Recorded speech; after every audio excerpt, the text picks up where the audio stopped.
Usia pernikahan di Indonesia dilaporkan menurun signifikan setiap tahunnya. Badan Pusat Statistik Indonesia menyebutkan, penurunan paling drastis dirasakan dalam 3 tahun terakhir. Dari tahun 2021 hingga 2023 mengalami penyusutan sebanyak 2 juta. Dirilis oleh BPS dalam 6 tahun terakhir terus menurun. Tahun 2018 terdapat 2.016.171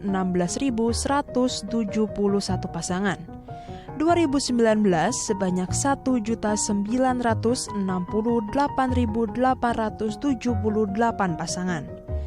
Tahun 2020 terdapat 1.792.548 pasangan. Tahun 2021 terdapat 1.742.049 pasangan. Tahun 2022 terdapat 1.705.348 pasangan. Dan di tahun 2023 terdapat 1.577.255 pasangan yang menikah. Data di atas berhasil membuktikan bahwa masyarakat Indonesia semakin malas untuk melakukan pernikahan dengan berbagai pertimbangan yang dialami. Ya, untuk membahas hal ini lebih dalam kita telah terhubung langsung dengan Sukma Diarti Parangin-Angin selaku psikolog keluarga. Kita langsung sapa. Selamat siang Mbak Sukma, Assalamualaikum. Apa kabar di sana Mbak? Waalaikumsalam Bapak. Alhamdulillah kabar baik, cuaca di Semarang mendung-mendung segar. Oke, semoga cuacanya kembali cerah agar tidak mengganggu aktivitas masyarakat dan Mbak Sukma di sana ya.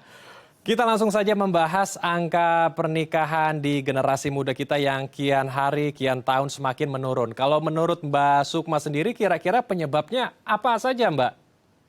Iya, terima kasih untuk kesempatannya. Iya, jadi trennya memang seperti itu, Bapak, menurun dari tahun ke tahun. Kita lihat trennya menurun. Tentu banyak faktor yang menyebabkan kondisi itu terjadi. Di antaranya memang prioritas kaula muda saat ini sudah bergeser gitu ya dari menomorsatukan pernikahan, mulai bergeser ke pencapaian karir ataupun aktualisasi diri. Kemudian selain faktor tersebut yang merupakan tujuan hidupnya, yang kedua juga tentu kita kenal sekarang banyak isu tentang kesehatan mental, di mana masyarakat sudah lebih memperhatikan tentang kesehatan mental, dan ketika di masa lalunya ada trauma-trauma pernikahan ataupun konflik rumah tangga di orang tua, itu juga turut memberikan kekhawatiran bagi masyarakat untuk membangun komitmen pernikahan. Apalagi memang faktor media juga turut mempengaruhi ya. Kita lihat di media banyak sekali berita-berita tentang kondisi pernikahan yang tidak baik-baik saja. Ini juga menimbulkan banyak kekhawatiran di kalangan muda untuk memasuki jenjang pernikahan. Oke, jadi kompleks sekali ya, mulai dari ada trauma dari dalam keluarga, orang tua yang suka bertengkar, ayah ibunya mungkin juga sampai mengalami KDRT, kekerasan dalam rumah tangga sehingga menimbulkan trauma kepada anak, kemudian adanya juga media sosial yang mungkin juga banyak menghimpun data-data kebahagiaan itu tidak hanya menikah. Dan saya juga mau mendalami hal ini ya, apakah Gen Z kita juga lebih suka begitu dengan tujuan hidupnya yang memberikan sebuah kebahagiaan daripada menikah yang mungkin belum tentu dia bahagia di sana? Oke, ya itu perubahan mindset ya Bapak. Jadi memang mindset yang perlu kita kondisikan ke depan tentu saja adalah mengubah penilaian kita bahwa pernikahan tidak semenyeramkan itu. Gitu. Ketika kita sudah memasuki dunia pernikahan, walaupun kita belum menikah, sama-sama ada masalah, betul ya. Menikah ataupun menunda pernikahan, masalah itu tetap ada. Maka yang perlu kita luruskan atau sosialisasikan adalah bagaimana ketika kita menghadapi suatu masalah, apakah itu nanti di dalam pernikahan. Karena namanya masalah belum menikah maupun sudah menikah akan ada saja. Tetapi ketika kita sudah menyiapkan diri dengan keterampilan cara mengelola masalah, cara mengelola konflik, manajemen emosi, inilah yang kemudian membuat kalaupun ada masalah di pernikahan, kita bisa menyelesaikannya dengan tenang, komunikasi yang terbuka, dan tentu itu membuat keharmonisan bisa terjaga. Oke. Namun kalau dari sisi ekonomi, saya ingin bergeser sedikit. Mungkin saat ini kondisi ekonomi di berbagai negara, termasuk Indonesia, juga penuh dengan ketidakpastian ya. Geopolitik, perang juga masih terjadi di mana-mana.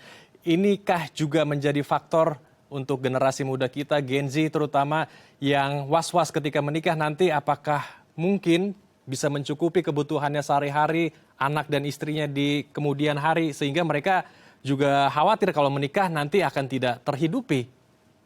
Betul, itu juga menjadi salah satu faktor Bapak ya, karena memang ketika kita sudah menikah ada tanggung jawab di sana. Seorang suami punya tanggung jawab untuk menafkahi istri. Seorang istri pun begitu, bagaimana supaya bisa mengelola keuangan yang ada untuk mencukupi kebutuhan rumah tangga. Sehingga memang prioritas ke arah ekonomi tadi turut mempengaruhi pengambilan keputusan untuk segera menikah. Namun ini juga bisa kita sesuaikan lagi bahwa ada salah satu kunci bahwa rezeki itu suka pada hati yang bahagia. Sehingga ketika kita menjalankan relasi pernikahan harmonis dengan pasangan dan hati kita damai, bahagia, itu juga turut menjadi faktor yang membuat rezeki dalam rumah tangga itu menjadi lapang. Nah, pemikiran atau mindset seperti ini akan membantu para kaula muda untuk juga berani memasuki dunia pernikahan karena memang rezeki itu sudah ada yang mengatur Bapak ya. Dan kita yang perlu berusaha dan mensyukuri apa yang ada. Karena memang yang membuat jadi resah itu adalah kekhawatiran nanti kurang, nanti nggak mampu, akhirnya jadi kenyataan. Maka pemikirannya perlu digeser bahwa saya yakin pernikahan itu adalah ibadah, pernikahan itu adalah melapangkan rezeki karena ada dua energi di sana, suami dan istri, dan optimisme itu akan mendorong kita untuk berani melangkah. Ketika sudah memasuki pernikahan, rasa tanggung jawab itu akan tumbuh dan itu akan mendorong kita untuk melakukan langkah-langkah yang membuat semuanya tercukupi. Dan kalau sudah ada rezeki yang ada disyukuri, maka akan bertambah lagi. Begitu ya, Pak?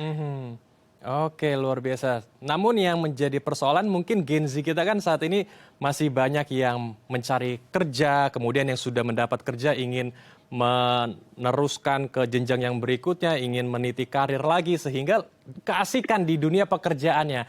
Ini sebaiknya di umur berapa atau pada saat turning point di mana seharusnya ia menyadari bahwa umur saya ini adalah umur yang sudah matang untuk ke jenjang pernikahan? Baik ya, karena memang usia tidak lagi menjadi patokan tentang kesiapan pernikahan ya. Tadi selain kesiapan finansial, ada juga kesiapan mental. Nah, untuk mencapai kesiapan mental ini yang sering menjadi problem di kaula muda itu adalah adanya kekhawatiran tadi ya terkait faktor-faktor yang sudah kita sebutkan sebelumnya. Nah, untuk menyiapkan mentalnya agar merasa sudah siap nih ya, kadang Bapak pekerjaan sudah ada, karir oke, pasangan bahkan sudah punya, tapi keberanian untuk melangkah belum ada. Tadi karena latar belakangnya banyak ketakutan, banyak kekhawatiran. Nah, bagaimana caranya supaya benar-benar siap nih mentalnya? Dibutuhkan ada kemauan untuk belajar. Atau bahasa lain yang populer di kalangan muda sekarang istilahnya selesai dengan diri sendiri. Nah, untuk bisa selesai dengan diri sendiri tidak harus menunggu kita benar-benar siap baru kita menikah. Karena untuk menyiapkan diri itu juga bisa ketika sudah memasuki jenjang pernikahan dan kita terbuka untuk sama-sama belajar begitu. Dan lebih bagus juga kalau sebelum masuk ke jenjang pernikahan sudah menyiapkan diri. Sekarang populer Bapak ada kelas-kelas pranikah. Nah, kaula muda tentu bisa menjadikan itu sebagai salah satu alternatif untuk menyiapkan psikisnya, menyiapkan mentalnya agar dia bisa selesai dengan diri sendiri sehingga ketika nanti membina rumah tangga bisa jauh lebih harmonis, komunikasi bisa lebih sehat, manajemen emosinya dalam menghadapi konflik bisa lebih terampil. Luar biasa. Ini yang mau saya teliti lebih dalam lagi, yang saya ingin kulik lebih dalam lagi, selesai dengan diri sendiri dan berdamai dengan masa lalu, sehingga ia bisa masuk ke dalam dunia pernikahan dengan penuh damai sejahtera. Nah, ini saya mau kulik lagi, kita akan bahas lagi lebih dalam, Mbak Sukma, tapi usai jeda ya. Siap. Pemirsa, kami akan kembali usai jeda, tetap di Halo Indonesia.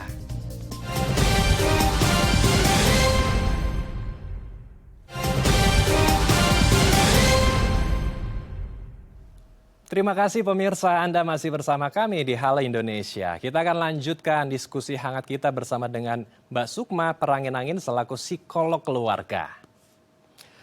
Mbak Sukma melanjutkan pertanyaan saya di segmen sebelumnya. Jadi ketika generasi muda kita ingin masuk ke dalam sebuah ruang pernikahan atau rumah tangga, ia harus berdamai dulu dengan masa lalunya. Seperti yang Mbak Sukma katakan juga harus selesai dengan diri sendiri. Lahir dan batin betul-betul sudah selesai sehingga masuk ke dalam lembaran baru betul-betul fresh dan bisa menjalani rumah tangga dengan damai sejahtera. Nah, persoalannya bagaimana Mbak? Cara untuk berdamai dengan diri sendiri dan juga menyelesaikan semua masa lalunya yang penuh dengan kenangan buruk mungkin ya.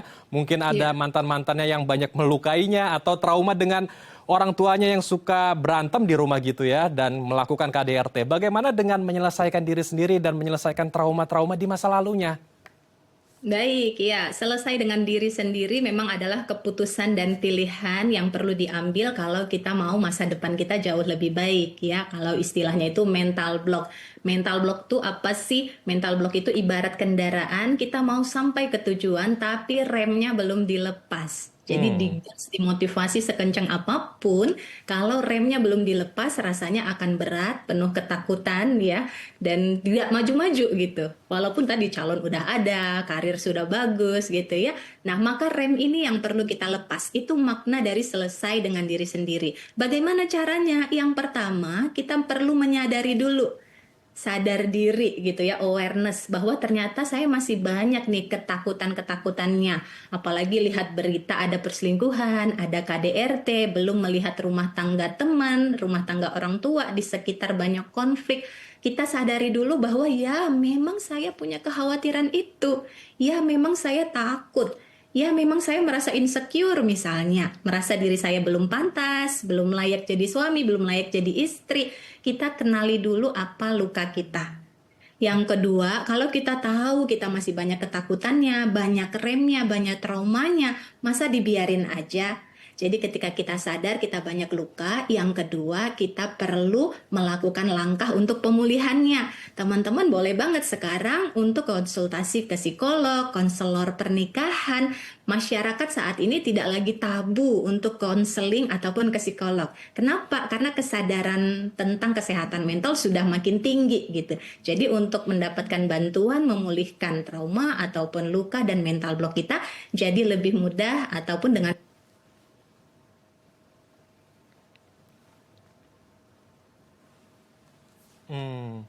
apa? Tentu yang paling utama sebenarnya adalah memaafkan orang tua. Kalau kita ingin jadi sebaik-baik suami istri nantinya, maka kita perlu memaafkan orang tua kita, baik mereka sebagai suami ataupun mereka sebagai istri di masa lalu dalam penglihatan kita.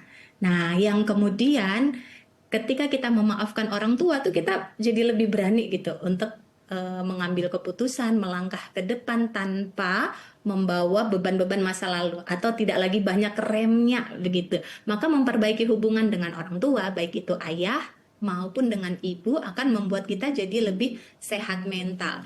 Dan terakhir yang paling penting, langkah untuk bisa selesai dengan diri sendiri adalah menerima dan mencintai diri sendiri. Atau bahasa kerennya Bapak adalah self love.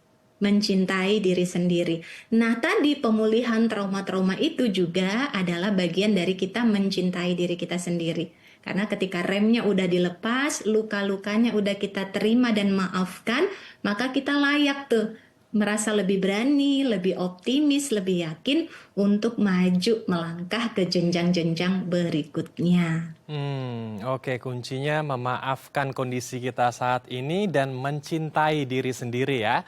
Ketika sudah melakukan hal-hal ini, kemudian bertemu dengan seseorang yang spesial gitu ya, someone spesial, kemudian ada sinyal, ada keterikatan yang mungkin bisa terbangun di sana, tetapi ada sesuatu juga yang membuat orang tersebut red flag. Nah, ini bagaimana sikap kita? Apakah kita juga tetap terus meneruskan hubungan ini atau sudahi saja daripada nanti akan terjadi lagi hal-hal yang tidak diinginkan? Baik, ketika kita menyadari bahwa pasangan kita red flag istilahnya sekarang gitu ya. Nah, kuncinya sebenarnya adalah pada cara kita merespon Bapak. Banyak istilah sekarang NPD, red flag, dan lain-lain gitu ya. Nah, kuncinya adalah pada cara kita merespon. Karena perubahan akan terjadi ketika ada perubahan pada respon kita. Kalau pasangan kita red flag, pada umumnya kita akan ketularan. Karena emosi bersifat menular. Jadi kalau ada orang marah, pasti kita ketularan marah. Persoalannya kalau kita juga ikut marah, yang terjadi adalah pertengkaran, saling marah-marah, begitu ya. Maka cara merespon tadi, ketika kita tahu pasangan kita red flag, ketika tahu pasangan kita marah, ketika tahu pasangan kita sebel, maka yang perlu kita lakukan adalah mengelola diri kita. Atau bahasa lainnya adalah kasih jeda untuk menenangkan diri, ya, atau kemudian kita bersikap mendengar pasangan sehingga dia merasa dipahami, baru kemudian kita respon. Kuncinya ada pada respon. Ketika kita bisa merespon dengan penuh penerimaan, pasangan yang red flag, NPD sekalipun akan mereda emosinya. Karena prinsipnya memang manusia itu suka diterima. Ketika dia dibantah, ditolak, ada penelitiannya itu ya dalam neuroscience, ketika manusia mendapatkan penolakan, ya, otaknya menutup sehingga komunikasi selanjutnya tidak berjalan lagi. Tapi ketika dia mendapat respon penerimaan, oh iya ya, kamu merasa itu ya. Oh iya ya, kamu sebel ya. Ketika dia merasa diterima, otaknya akan tetap terbuka dan ini akan membuat dia siap untuk mendengar ketika kita mau ajak diskusi, mau meluruskan, mau mengasih masukan, dia akan terbuka untuk mendengar. Nah, ini yang akan membuat yang red flag sekalipun bisa menjadi green flag. Kuncinya pada respon kita. Dan tadi kalau misalnya udah melakukan perubahan respon, tapi juga belum membuahkan hasil yang signifikan, maka tentu kalau kita sayang pada diri kita sendiri gitu ya, kita bisa memilih dong ya sebelum menikah ya. Kalau sebelum menikah ya Pak, kalau sudah menikah kan beda lagi caranya. Kalau sebelum menikah maka kita tahu pasangan kita red flag, tentu kita punya pilihan. Karena kita tahu nih konsekuensinya. Ketika kita sudah mengubah respon tapi respon baliknya masih tetap red flag, tentu kita bisa memilih untuk mempertimbangkan hubungan tersebut. Oke, luar biasa. Terakhir Mbak Sukma, apa tips untuk generasi muda kita, Gen Z terutama ya, yang ingin menikah dan bagaimana pula dengan Gen Z kita yang memutuskan untuk tidak menikah karena menurut mereka mungkin being single itu juga sudah menjadi kebahagiaan untuk mereka. Oke, pesannya adalah kita perlu mengubah makna tentang pernikahan itu sendiri. Kalau dalam agama kita paham bahwa menikah adalah bagian dari ibadah dan menyempurnakan agama. Namanya ibadah tentu tidak selalu mudah karena masalah demi masalah sebenarnya adalah jalan Tuhan untuk membuat kita belajar dan naik kelas. Ya, jadi nikmati saja prosesnya, hadapi. Apa yang paling kita takutkan seringkali adalah hal yang paling perlu kita hadapi. Jadi kalaupun ada kekhawatiran, ketakutan untuk menikah,